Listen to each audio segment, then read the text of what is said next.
Control feels comforting because it turns uncertainty into a plan.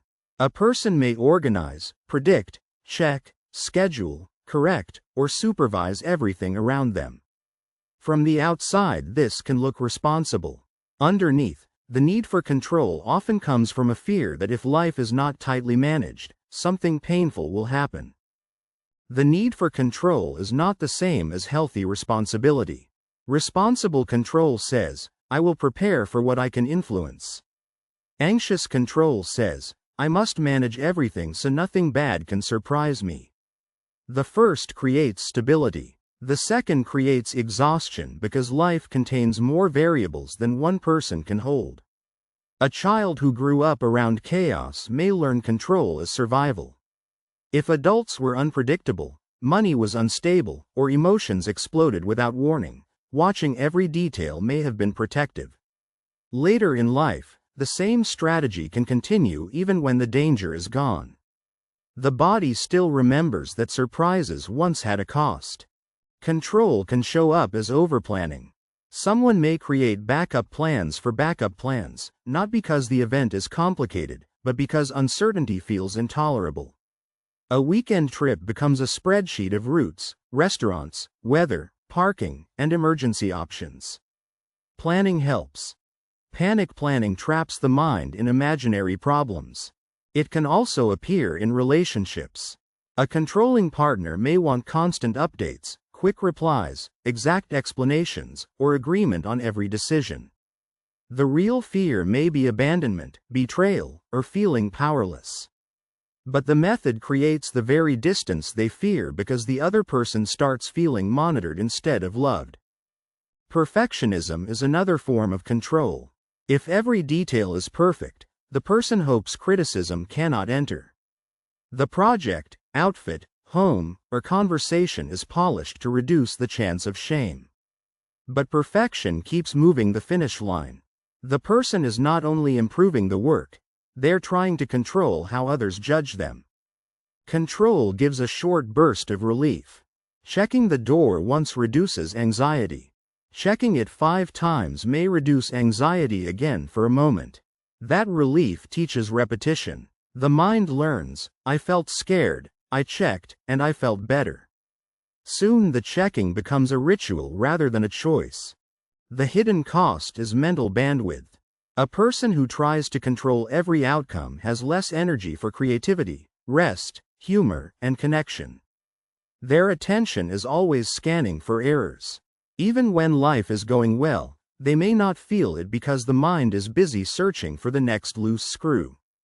Workplaces often reward control at first. The detail-focused employee catches mistakes and meets deadlines. But if control becomes rigidity, the same person may struggle to delegate, trust colleagues, or adapt when plans change. Strength turns into bottleneck when nobody else is allowed to touch the process. A common misunderstanding is that letting go means becoming careless. Healthy letting go does not mean ignoring bills, deadlines, health, or promises. It means separating what is yours to influence from what is not yours to command. You can prepare for a conversation. You cannot control exactly how another person feels afterward. One practical exercise is sorting worries into 3 boxes: direct control, partial influence, and no control. Direct control includes your words, effort, preparation, spending, and boundaries. Partial influence includes relationships, team outcomes, and negotiations. No control includes weather, someone else's mood, market timing, and the past.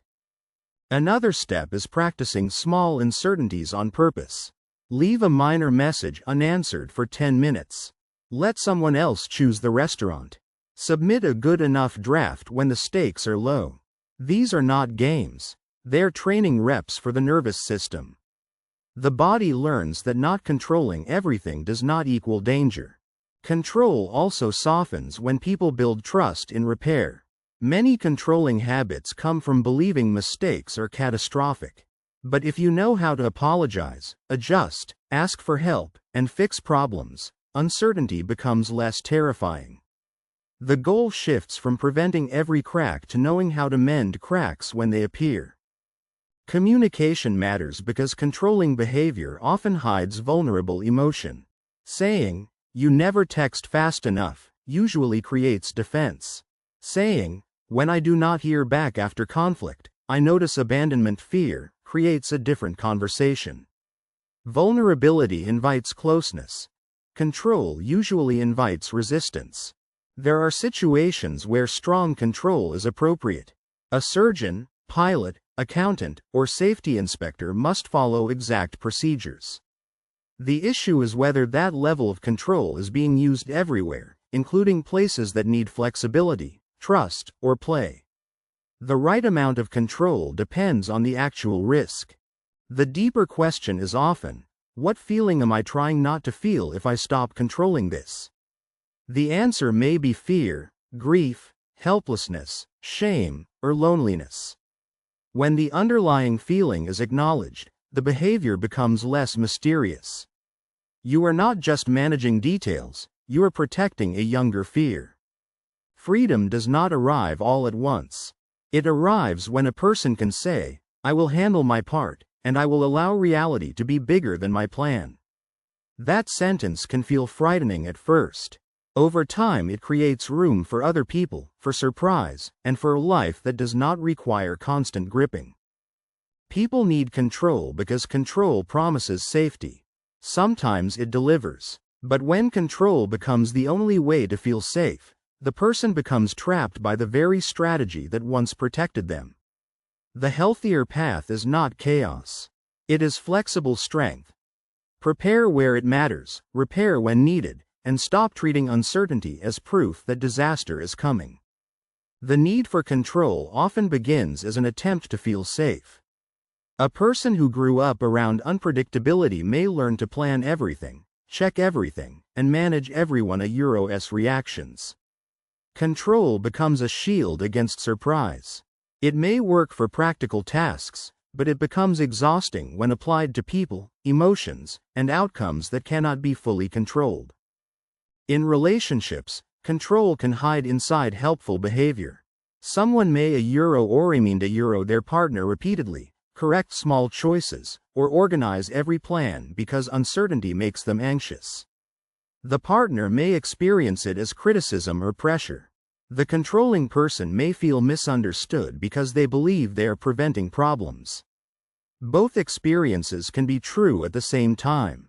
A healthier path is to sort control into 3 categories: what you can control, what you can influence, and what you must allow. You can control your preparation. You may influence a conversation. You cannot control another adult's every feeling, choice, or timing. This distinction lowers the pressure to manage life like a machine. Needing control does not make someone bad. It often means their nervous system is trying to avoid helplessness. But peace does not come from controlling everything. It comes from building enough trust in your ability to respond. When response feels possible, uncertainty becomes less threatening, and control can become a tool instead of a cage. A practical exercise is to choose one low-risk place to loosen control. Let someone else choose the restaurant, leave a non-urgent message unanswered for an hour, or allow a plan to be good enough instead of perfect. Small experiments teach the body that uncertainty is uncomfortable, but not always unsafe. That lesson is what makes flexibility possible.